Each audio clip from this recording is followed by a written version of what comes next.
And we should be live. Welcome to this Monday Night Live. I was going to say Saturday Night Live. We should be here. Cash, if you can talk, we can't hear you. Oh, well, I'm talking now. Can you hear me now? How about now? Can you hear me now, buddy? That's very strange because it seems like I'm not live. Huh. Why is this happening every week? No, can't hear a thing. Okay, something's up. Let me try again, boys and girls.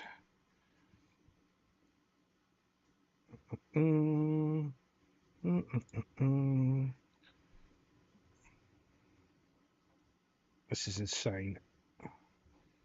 Okay. Now can you hear me, buddy? Let me check, see if I can see me on this side.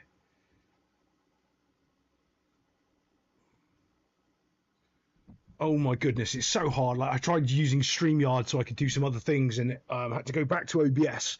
I don't know if it's messed everything up, and I can get everything working right. I can hear and see you now. Oh, fantastic, buddy, fantastic. Yeah, I was trying to use StreamYard so I can actually do some stuff, and it wouldn't connect to YouTube, and I was having huge problems. So I had to go back to using OBS, which it just seems to cause me more problems.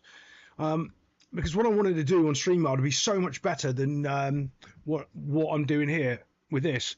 I'm going to enlarge this later on when I go through some stuff, but yeah, I'm going to cover some topics tonight, and what I'm really going to go over is the Manchester United and Newcastle, what's happening at their clubs, especially like with Eddie Howe, and that really goes over the system here of how to build a football team and how a club structure is supposed to work.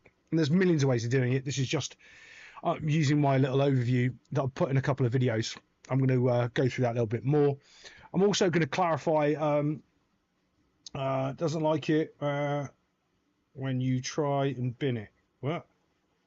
OBS is like, oh, okay. Yeah. Oh, yeah. It wouldn't surprise me if OBS is the one blocking StreamYard at this point. Like, no, we've got the permissions to stream, not you. Yeah, it wouldn't surprise me. I'm going to talk a little bit about, the long throw-ins. Yeah. There's more problems with VAR, as we saw with the Chelsea. Yes, it was the Chelsea Newcastle game. That was awful. And of course, we've got a game going on right now that should have kicked off, which is, I'm definitely not looking at the score of Fulham against Nottingham Forest over there. Yeah.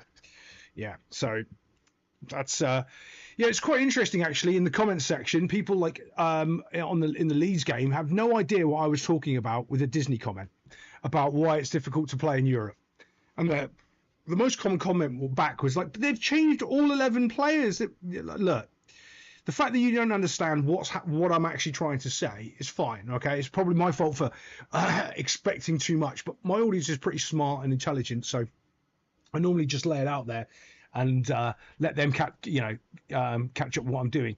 And it was funny that the biggest response or rebuttal was they've changed 11 players, so it can't possibly be anything to do with Europe. I'm just like, you do know they've changed 11 players because they're playing in Europe and they're playing so many. Like you're disproving your own point by saying that. And it does sort of get me every now and again when I cover certain teams. Those comments from those fans is just hilarious to me because they completely and utterly don't understand what I'm actually talking about. It's brilliant. There's also the AFCON being played right now. Yeah. I'm going to try to cover the AFCON a little bit as we talked about last night, DC. And trying to get into some of that as well. But this Disney comment is quite important, and I'm going to go through a shortened version of it.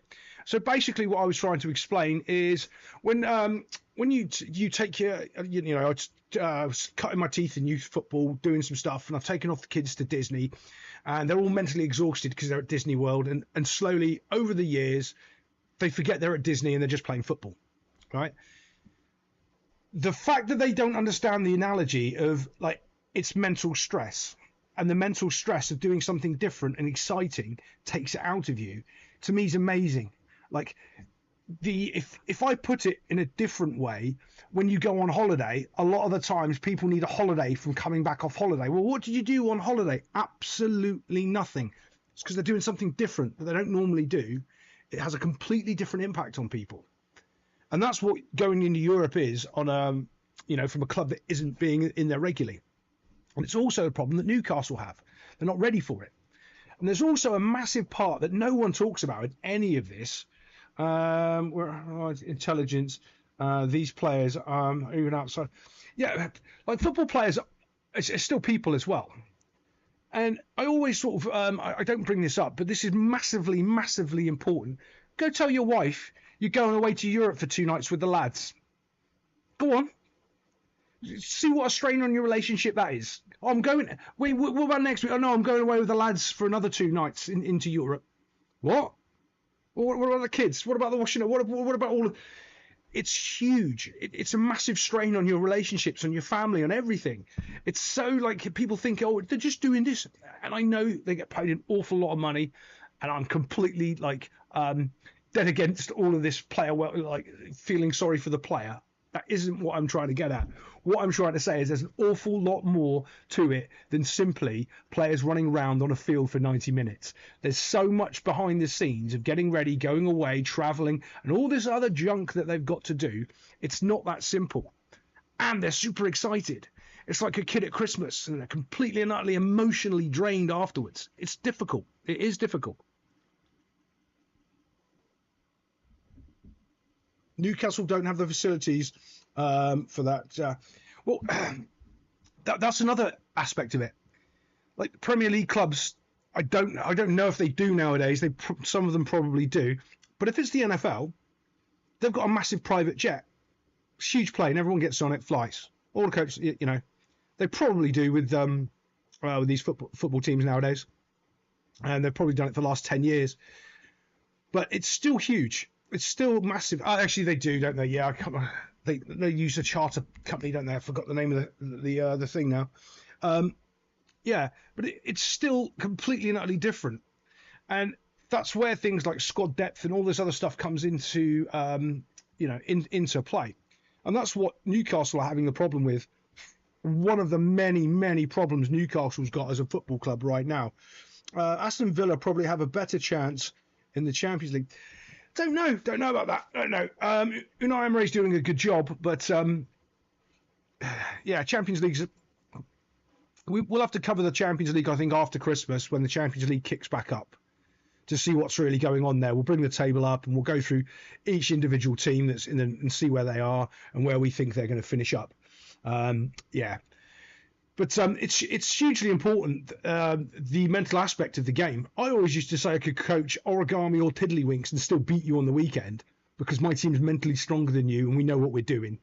And you're just trying to do all this nonsense with football and you really don't understand what you're doing. And actually, if I can enlarge this will be quite good. See if I can bring this out a little bit. All right, because I do want to talk about this here. If I can make this bigger. Okay. If I can just do that, how's about that? Does that work? That works, doesn't it? Right. So one of the things I try to point out to people, this is my mind map of where I put, when I eventually finish this will be available on our Discord, so you can actually go through all of the different things in football that I've talked about. It's much more detailed when you get into it. Right. But when you get, when we talk about modern football coaching, oh my goodness, and has it broken? Have I broke it? No, I've not broke it. No, good job, Cash. I know exactly what I'm doing. I'm a professional streamer. No, I'm not. I've got no idea. So this is the real difference in what's going on, things like with Newcastle, Manchester United and this sort of stuff, right? Give 10 points of the word of...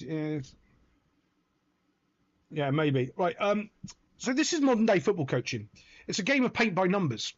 They're trying to get the little paint pot and go, I need a number 8 to play here, and I need a number 10 to play here, and I need this to do that, and that's it. That's how they work. They can't think outside the box. A player has to be structured, and that colour has to be inside of that line there, otherwise they do not understand it.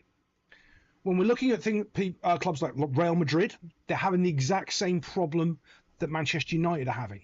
They've got a modern day football coach. Okay. So what they've got is a bunch of players, and he's got Vinicius Jr. and Mbappe. Instead of having a Picasso over here, this fantastic piece of artwork, and let Vinny Jr. and Mbappe and Jude Bellingham paint this amazing, wonderful thing, and fixing them and, you know, guiding them to do this thing. He wants them to play inside the lines, and his lines is he needs this paint color to play there, and that's it. Well, but he's Vinny Jr. and he does all sorts of magic things. Yeah, but I need a left winger that does A, and he doesn't do A. And that's the problem with modern day coaching. And if you look at Ruben Amorim at Man United, he's got all these players and he doesn't know, because he can only paint by numbers. He needs everyone in their little spot doing exactly what they need to do, and that's it. He can't do this. He doesn't know how to do that. I think the man. What? I think the man. Don't know what you mean, DC. Don't know what you mean. I think the man. Resolution of the picture isn't very good. No, I know it's not very good. No. There you go. Is that better? Look, there you go. Yes, because this isn't the way I wanted to do it. In StreamYard, it comes up much better. Here, it's just a bit pants. But it's the concept. It's the idea of understanding one thing is paint by numbers, strict regiment, doing a thing. And the other thing is understanding people and players and making a picture and having everybody fit and flow and play a game of football. They don't understand it. The main difference between Madrid and United is the expectations of the fans.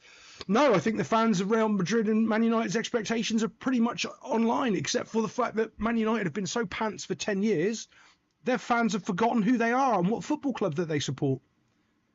Like, Manchester United should be winning the league every year or competing for it. They're not. And their fans are okay with it, which I think has an indictment of how bad Man United really are.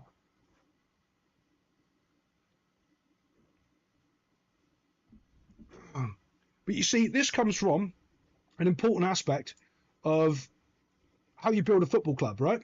That's what we're kind of talking about today. So when you're building a football club, and we're talking here from like La Masia and Barcelona and Ajax, they all have a sort of very similar structure in the way that they build a football club. And Arsenal is sort of following that mold. But Arteta's kind of like a little bit different from that. And if you follow the players and where they've come from, and the managers, I was doing this at the time when Ten Hag was the manager of Man United. This was ages ago. And you can see that the players that they use and how they use them are all number players. I use the point all the time that David Silva and Phil Foden are the same player. They're just trained the same. One's a little bit higher, David Silva, I think, than Phil Foden. But they're groomed to play the same way in the same system. It's just to paint by numbers. That's all it is. True. They will say it's toxic to boo the players. Yeah. Oh yeah. I mean, when's it been toxic for the fans to boo the bloody players? Come on. I mean, that's kind of pathetic, really, isn't it? You should always be able to boo the players. You're paying customers. Do and say what you want. So when you're building teams like this, though, this is a problem. This is a thing that takes time and a lot of years. This is the back end, the infrastructure that clubs don't get right. Clubs like Newcastle don't have this right. Clubs like Manchester United don't have this right. That's the reason why they keep getting in this funny cycle where they keep turning managers over, and there isn't all this youth structure in behind them or this other backup coming in, because they don't really have a proper club overview of what they want to do. They're caught in this little cycle of, they haven't built their core team and they're constantly trying to change or buy their way out and in, depending on how things are going, which you just can't do. And I'm not going to go over all of this because I've done this in a video before about all the differences of, how you set your players up and the talent bases and where they come from and all that sort of stuff. What's that, buddy? I hear the plan is to lower standards. Yes, and lower standards so the team can operate under. Yeah, that's never, ever the right answer. Lower standards. You never lower standards. You raise and you higher standards. Always. So it does get interesting though, because a lot of it does always come back down to the youth academy, and they don't really use and utilise that. They sort of bypass the whole youth academy system, and it's all just a farce. So when you're thinking about building your team, what are you trying to do? Are you doing a paint by numbers? This is the system. This is how they fit in. Or are you trying to paint a Picasso and actually try to have something decent? And that's how you need to look at the manager. And if you can't see what he's doing, chances are he's not doing anything. Like if you looked at Fabio Capello. Fabio Capello, who's the last Real Madrid manager that went off to Brazil? Was it Capello? I think it was Capello. Can't remember. He's managing the players. He's not telling them how to play. It's very, very different. Managing the players is making sure that they're working for each other. They're working inside of the team structure, but they're not necessarily in regiment, if that makes sense. It's not like the ball must go here and do this. This is how Pep plays football. You must pass the ball to these. This is how we want the ball to flow. And when people are all trying to recreate that, that means that there's so many people that are playing inside the simple boxes. Oh, you've got to play this way. And those players can't think and do and act like that unless they've come through like those system I was showing you a minute ago, La Masia and Ajax, and they're coming up through that club structure, and all of the club is structured to play this way. Well, that's when they can understand it, because even the tea lady knows what your job and responsibility is. If you're Ruben Amorim, you're coming in Man United, or Xabi Alonso, and you're coming into Real Madrid, and you're trying to put this overarching philosophy onto the club, you're in trouble. Because the club had a philosophy beforehand. And if you're not following that, or doing any sort of thing along with that, you're going to put yourself in real trouble. Ole Gunnar Solskjaer, yeah. Ancelotti, Carlo Ancelotti, that's the dude. What about Enrique? Well, you see, you can have a mixture between the two. See, that's the thing. This isn't black and white. This is one structure and this is the other structure. And I think like people like Emery are kind of in between. He wants to get to this, the paint by numbers, this is how my system works, but he's also aware that he's got to let players play football, and that's how you win football games. So if you watched Man United against Aston Villa the other night, you could see Emery was making sure that they weren't going to get in behind him. He was going to sit back, play with the ball a bit, and try to hit Man United on the counter-attack. And he did, all day long. That's what he was trying to do. Didn't want to get involved in pushing up high lines, knocking the ball over the top, foot races, any of that. Just kind of defend and then pick off United as and when they could, because otherwise they could have been in trouble. So we knew that. He's too smart and he did the right thing. But that's the difference of a coach being able to adapt, change his system to beat a team, than just like Ruben Amorim. This is how we do it. This is how we play. This is what we're doing. And when you're doing that, the other teams just slowly figure you out. Forcing United to play a back three should be a hate crime. Exactly. This is what I'm saying. Man United aren't a back three club. I mean, you should instantly be fired. If you were, who was it? Valencia with the hankies. If you did that in a Spanish club, there'd be, boom. That's why they're against Xabi Alonso, because he's not doing what Real Madrid is. And a lot of the reason that these coaches don't do it is because they can't coach it and they don't understand it. Sounds horrible, but that is the truth. I only know one system. Yeah, Ruben Amorim said that. I only know one system. I only know how to coach one system. I only know how to play one way. And when your coach or your manager is saying that, that's a huge, huge red flag. Absolutely massive red flag.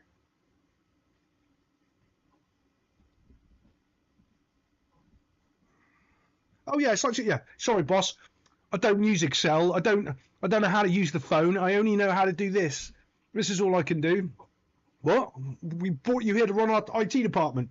Yeah, but if I turn the computer on and off again and it doesn't restart, I don't know what to do. Yeah, sorry. I only know the one thing. Like, what did you hire me to do? Like, come on. And it goes back to, well, there's one other little thing I was going to talk about as well in the same sort of little section. Was long throw-ins. Okay, the reason why long throw-ins are becoming a thing is because the teams can't defend.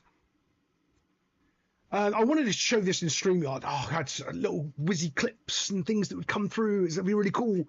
But it's just, yeah. I'll get there, guys. I will get there. I wanted to be there for this week. It might be next week or the week after at this point, so I can actually play some stuff and show you some different things. The reason that the long throws are a thing is because ultimately defending is gone. Actually, proper defending isn't there. If you say to me right now, right, okay, no, well, we'll just have this conversation. Name 10 great centre backs that are currently playing. I mean, good centre backs that you go, yeah, these are the top centre backs in the world. There aren't. You used to have PK, Sergio Ramos, Sol Campbell. You could go through list hundreds of centre backs that were absolutely great defenders. Now there's like, you can't have Virgil van Dijk because he's like 70 years old. He's past it. There's a handful. There's a handful of centre backs that can defend properly. And the biggest comment you'll hear about centre backs nowadays is, oh, he's really good on the ball. Oh, is he? Is he really good on the ball? Is he? That's fantastic. He's really good on the ball. Yeah, but he's a defender. People blame Pep. Yeah, but see, here's the problem. It's not Pep.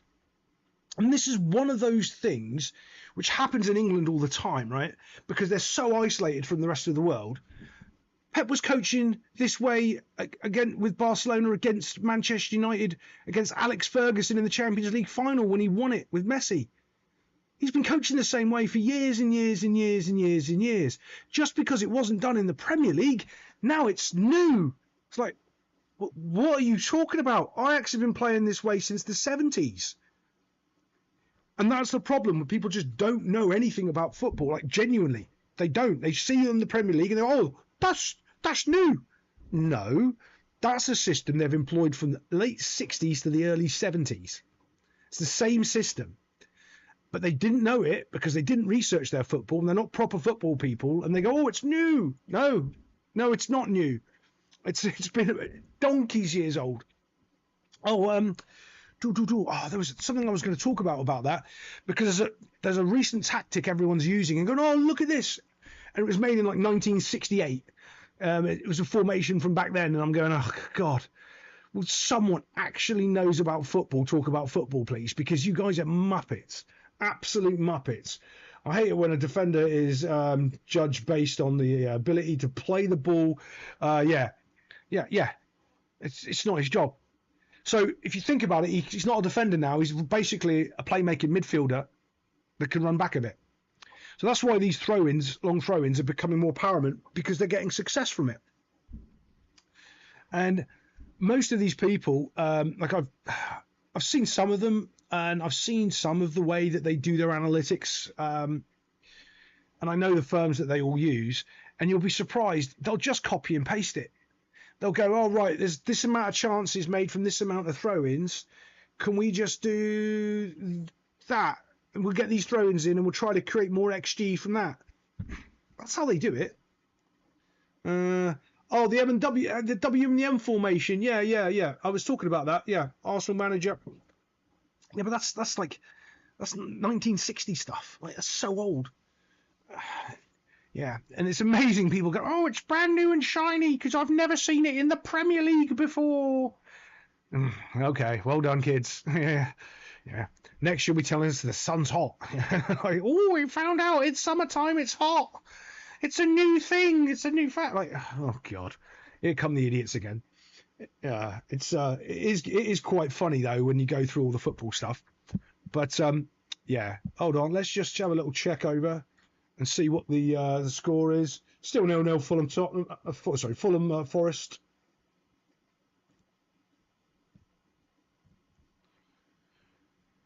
Yeah, so don't be surprised when you start seeing long throw-ins disappear pretty soon, because the defenders start to learn to defend again.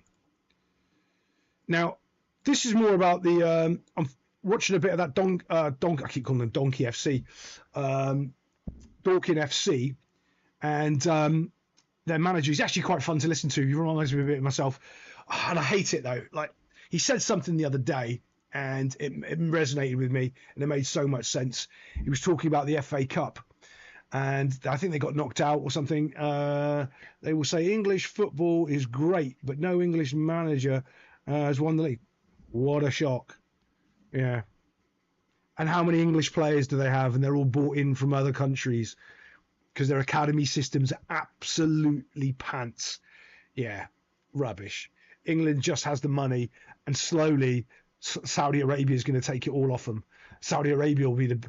Don't be surprised. That's why the Super League will end up happening, because English football's slowly going away. You know, especially with the government getting involved. That's really scary. It is something fun I'm going to do. The new government regulations. We'll find out if I get in trouble for this one. I'm going to phone them up and talk to them and see what their plan is to do in football. And I'm going to call them. I'm going to record the conversation, obviously, and probably play it on the channel and tell them they're absolutely full of it nonsense. Because the biggest problem in football, and it has been for 20 years, is 80% of all of the money in football goes out to the football players. And putting a spending cap on the club doesn't do anything. Putting a wage cap on the player does. That's the difference. Don't hamper the club. Let the club do what they want. Hamper the player. They're the one taking all the money. And they've got the club over a barrel, so they force the club to do what they want. And if they don't regulate the player money and they regulate the club's wage bill, they don't know what they're doing, and it's on purpose. I'm telling you now. Yes. Well, actually, if you go over on my mind map here, right, that's one of the important things that I was getting to here was all of this here: Real Madrid, Barcelona, who's won the Champions League. Massively important. Massively important, because English clubs are the best, are they? Really? So why aren't they winning the Champions League then, year in, year out? It's that simple, really, isn't it? Government is trying to blackmail. Abramovich right now. Oh yeah, there's a lot going on. I've got a lot of problems with that as well. That they're stealing Roman Abramovich's money just because he said he wants it. War is stupid. He wants to give the money to both sides. Off you go. Only to the needy, or to rebuild stuff on both sides. He's not picking a side. He just wants the money to go to both sides. I mean, come on. First of all, if you steal his club, then you steal his money. I mean, that's pretty poor. And if they do it with him, they'll do it with someone else. So why I'm bringing this up here, this is 3G, okay? These 3G fields, this is what that Donkin FC play off in the non-league. This stuff is absolutely terrible, okay? English clubs are at the best, but the top scorers are usually foreign. Yeah. They don't have any good goals. That's another thing, by the way. How many good strikers are there? There was always good strikers at every club. There isn't any more. It doesn't exist.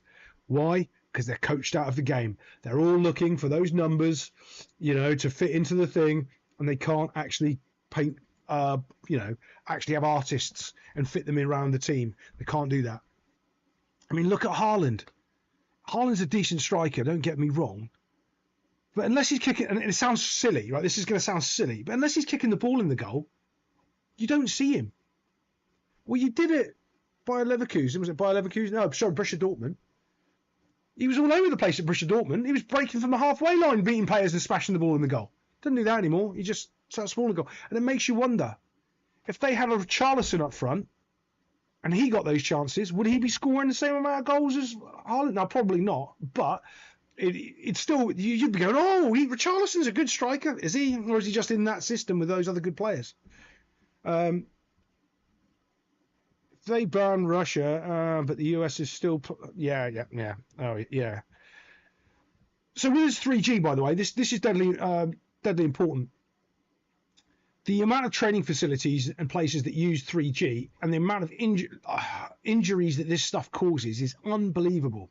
That's sort of like the one that people can understand, right? But that's not the reason you shouldn't be using 3G, ever. And I mean ever. So the amount of injuries you get on there and how your foot gets caught, and it's not natural. The grass doesn't roll. There's so many injuries that get caused by this stuff is unbelievable. But there's an even darker thing about 3G. So every time you play football, you sweat. A lot of players, they spit, they bleed, they cut themselves. Oh, by the way, if you ever gone down for a tackle or fell on your knees on this thing. Oh my God, does it hurt? All that blood, all that spit, all that sweat doesn't go away. It sits in there and festers. And it creates more and more bacteria. You really want to get scared? Go to any one of these 3G fields, anywhere in the country, and do a bacterial swab on it. If that was like at a restaurant, they'd close the restaurant down. It'd be like, this is dangerous.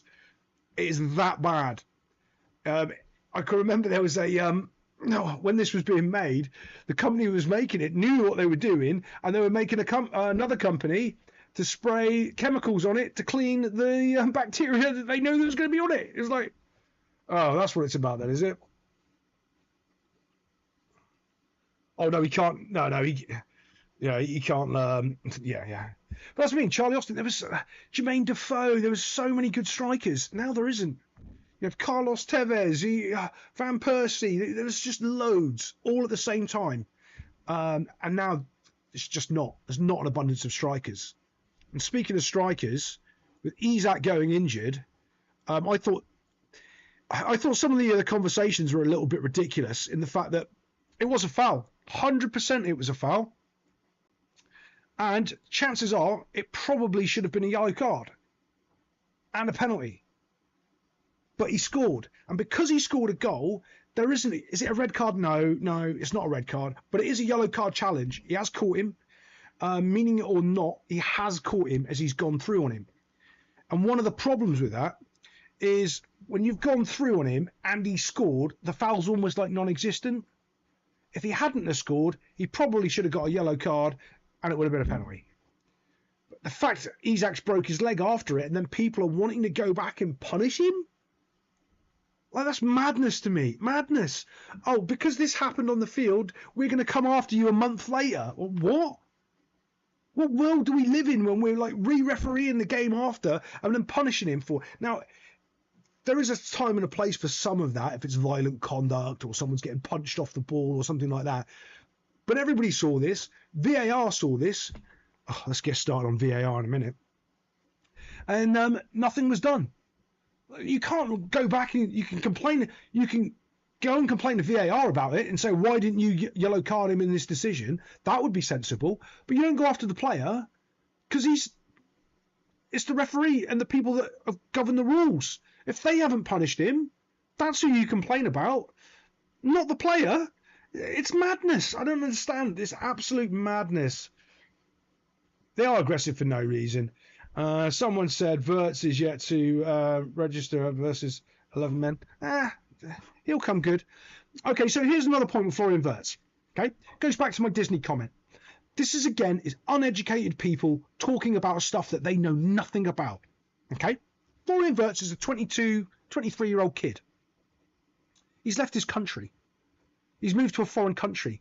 I'd like to, any football fan, come on and I'll debate with you in 10 seconds. You're going to look like an absolute idiot because you've probably lived in the same town or the same city your whole damn life and you've never moved or done anything. Go and move to another country and tell me if you fit in and you can do your job better than you could. And you're like, no. He's moved his family. I don't know what his girlfriend situation is like, if he's married, all of that drama. They might not have wanted to come to England, so he's getting all the problems there at home. He's not settled in. He doesn't even know where the grocery shop is to go and buy himself a loaf of bread. Oh, yeah, but he's a professional footballer. Yeah, but he's also a person. That's why it takes a year for everybody to settle into the Premier League. It isn't because the Premier League's harder or better. It's because they've moved bloody countries. They left their mum, their dads, their cousins, their brothers, their hometowns, the place that they know that they can always drive to. You know, oh yeah, but he wasn't in his hometown, he moved. Yeah, but he could get in the car and in 2 hours he could be back home. If he needed to go home for the night, he could go home and chat and calm himself down. He's on his own. And I've moved all over the world. I know what it's like when you go and you're on your own. It's completely different. So to say that, oh, you know, Wirtz is this and that, Ryan Gravenberch was exactly the same. In a year, he'll be completely different. A VAR booth with one person watching, 4 monitors. Yeah, I think they just want to be like streamers. Look at us, we've got more monitors. Woo! Why? Like what? Can you just not have all the cameras just scroll them through? Like, do you need to learn how to use some things? Yeah,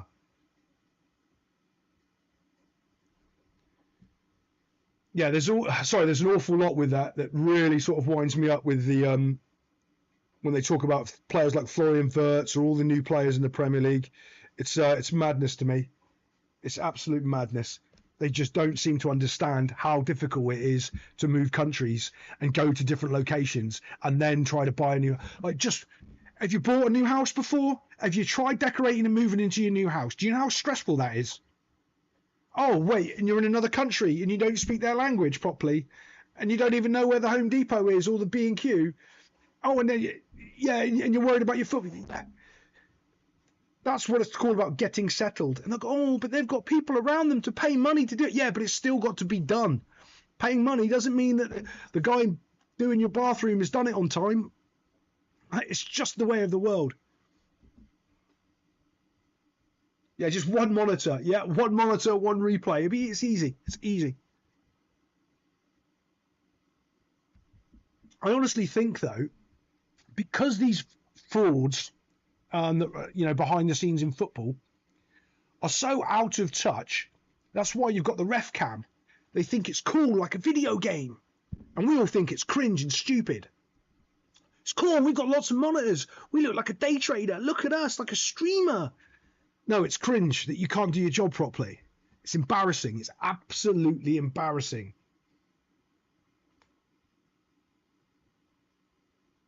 Oh, yeah, the trolling's bad in the Premier. I don't know. It's always been kind of bad. But I do want to show you this. As soon as I can pull it up.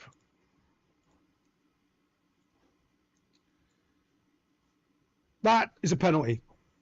Okay? This will play one more time. That's a penalty. He doesn't touch the ball. At no point there does he touch the ball. Absolutely none.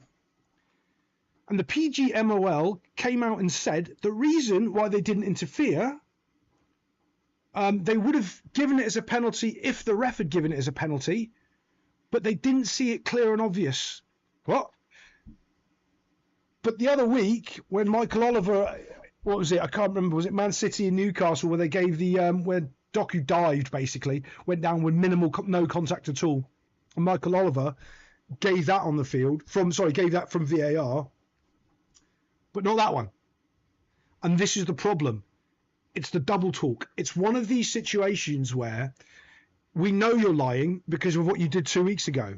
You've forgotten that, and you think everybody on the planet is stupid because you're so arrogant. And sooner or later, I'm telling you, this is going to come to a head because the fans are going to have enough. And I know a lot of fans that have already walked away because they've had enough of VAR. It's all rubbish. The passion of the game's gone. And that's why I want to go back to that guy from Dorking FC, what's his face? Manager, Mark White. He said something, and I don't think he realises what he actually said. I saw the same thing, but the comments were saying, shoulder. Don't care if it's a shoulder barge. There's a point of a shoulder barge when it's too much force. And if there's shoulder barge and you're winning the football, great. He's not winning the football. He doesn't touch the football. You don't just get to run and shoulder barge people over. You can run and shoulder barge people all day long, but you don't just get to flatten them. There's a point of force, isn't there? Where it's too much force and you don't win the ball, or there's loads of force and you win the ball. You've got to win the football. The ref will always, they're just liars. Yeah, we're not interested. Right, so this guy from Dorking FC, he says something about the FA Cup in his non-league thingy, and there was 10 games because there's no extra time anymore. Because of COVID, they got rid of extra time. And they never put extra time back. Obviously, they've got rid of replays as well, which I think is an absolute travesty. Absolute travesty. Okay? So, since then, they go straight to penalties, right? And one of the problems, and he didn't quite, he was saying it, and he was like, nah, but he didn't say what he should have said. And I got it, and I hate it, because I actually start liking I started watching some of their videos because I started liking football again, and I hate football. So I'm like, oh my God, yeah, I like what he's saying there. That's what I would be doing. The magic's gone. And it's not just in the FA Cup. The magic in football is gone. In the beautiful game, it is no longer beautiful. And he didn't articulate it like that. That's what I heard him saying. He was going, oh, it's just going straight to penalties. It's just going to this. It's just going to that. And I heard the magic of football's gone. He's right. There is no magic in football anymore. Is it? This isn't a magical season. You might get an underdog win every now and again. But there's no magic in football. Like, it's not. It's all gone. It's all been taken away by structures and systems. And I don't mean systems of play necessarily. I mean how VAR has intervened. All these silly little rules have just ended up eating away at the magic of the game. No FA Cup replays. That was the best part about it. They had a Champions League game and then they had to go to Podunk United. And the schedule was crammed. And that's how Podunk United beat them, because they were focused on the league and the Champions League and not the FA Cup. And it was like, yeah, haha, Podunk United beat Manchester United. But there's no magic now. That's all gone. Like, it's insane. And it's only for the benefit of the top 6 clubs. Because they also didn't give... oh, yeah. Lewandowski, the Ballon d'Or. Yeah, 100%. Extra time and... yeah, last-minute winners. That's all gone. You're never going to get last-minute winners in extra time anymore, knocking out people. It's not going to happen because extra time's gone. Yeah, no more underdog. Like, it is insane when you start thinking about how bad football is now and what's really going on in football. And I think it's only going to get worse and worse and worse as time goes on. And that's why I think the last final nail in the coffin will be the Super League, when the final magic of football is absolutely stripped out of it. If you don't believe me, have a look at what they're doing to the World Cup, where there's so many teams in the World Cup, the games are meaningless. And because they're meaningless, we're not going to watch them. And you might get one good game, but no one's going to care because no one's going to be watching it. It's all gone. With more subs, yeah, medics, scheduling, yeah, that's the point. The point was you had 3 subs. I don't mind the subs so much. I don't. But again, the scheduling's not more congested than it ever was. They used to play just as many games 30 years ago as they do now. They've got more medical staff and more medical training now than they ever have. And they've got more injuries. So what does that tell you? Maybe the medical staff and the medical professionals don't know what they're doing, because how do you keep getting more injuries when you've got more staff that are supposed to be professionals to pretend, stop that happening? Maybe. Definitely. It's like when you see it in front of your face, every time someone says they've got a license to be a medical practitioner, do this, I just look at them and go, right, so you're probably full of nonsense and you've put in a bunch of other infrastructure that hasn't helped anyone, and you haven't really got to the underlying reason why your club keeps getting football injuries. Because that's your job. Your job is to make sure they don't, and they are getting them, so you're fired. That's all I would be doing right there. The fans also have a part to play in the... Well, okay, so I don't think the fans do. The fans are just as passionate as ever, but the fans have been shut down with over-expensive ticket prices, their home stadiums being taken away from them, like Upton Park, and moving to the London Stadium that no one cares about. The fans have had, like, it was Main Road, and now it's the Etihad, That's all gone. And but we need more money. We need more money. Yeah. Well, sorry, but there's a point where you go, no. The Chelsea medic lady doing too much. Yeah, I ever remember that. Didn't she get fired or something? What was something controversy about her, the Chelsea medic lady, wasn't there? I think she was having an affair with a player or something. I think there's something going on there.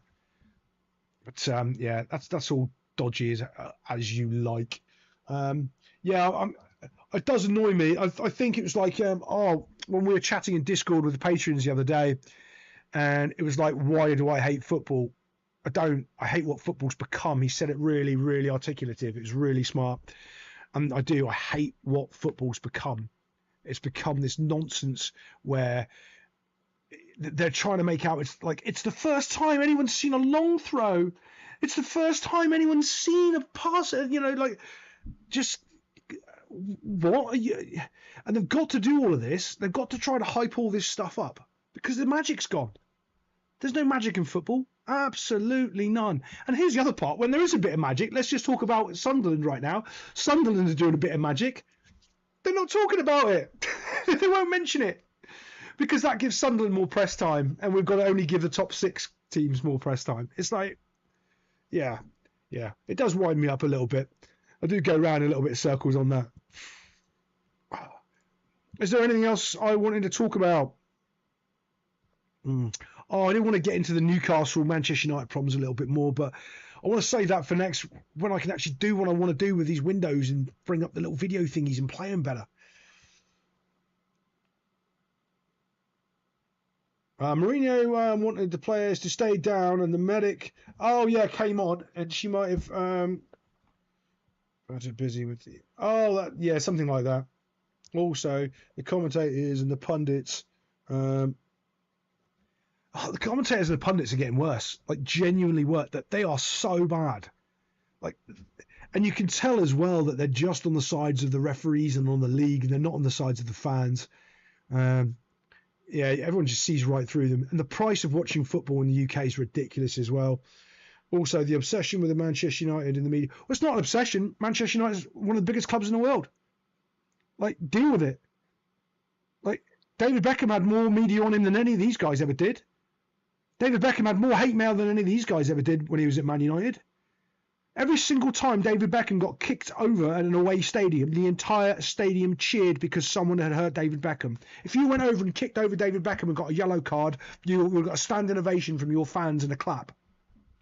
That doesn't happen now. Like, that isn't a thing. That's how much the country hated David Beckham.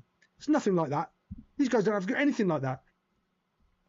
So it's like, yeah, that's what I mean. It's this new, they've got no understanding of anything that's come in before them or in the past. It's just mind-blowing to me that they just ignore everything that's ever happened in the past, and this is all brand new to everybody. Owen says Man United don't score goals after scoring 4 and again. Yeah, Michael Owen, what a waste of a player that ever was. I had, right, oh God, what club was I at? I can't remember what club I was at, right? And Michael Owen's highlight DVD of all of his goals was played all day, every day, month in, month out, all that was on. He just was a quick kid that ran onto the ball and kicked the ball in the goal. That was it. Like, the amount of goals that I've watched with him, he was just running, fast-paced, running in behind, kicked the ball in the goal. Couldn't actually play football, couldn't make passes or do anything. He was just really, really, really quick. Boom, smack, boom, smack. Unbelievable. And that's why, well, he pretty much failed everywhere he went, didn't he? Real Madrid. Because he actually wasn't a good goal scorer. Actually, I think he scored a couple goals from Real Madrid coming off the bench. But other than that, guys, I think I'm going to wrap it up. Because I really want to try to figure out how I can get this working, so I can put my screen over here so I can actually do it properly and actually go through how to build a team properly and use all the resources that I've lined up, got all ready, and then couldn't bloody well use them all because of StreamYard being pants. Also, we don't have arrogant players anymore. You've got to have a bit of arrogance if you want to be the best. Like, you have to be arrogant if you're going to be the best. You have to be. You're not the same as everyone else. Everyone else, they're too scared. Go be arrogant. Go be arrogant.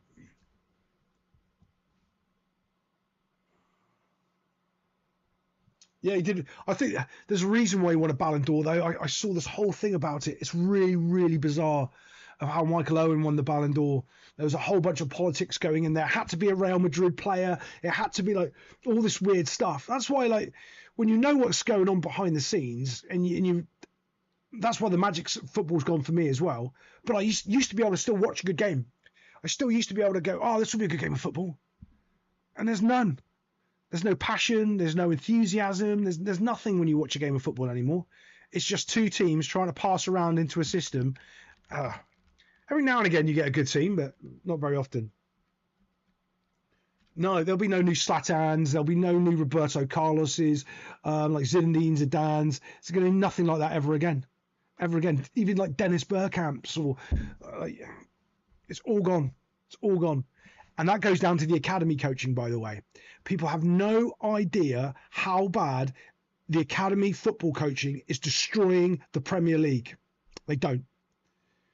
It's massively, massively important. It's destroyed all grassroots in England. Grassroots football in England is pretty much dead. And what does dead mean?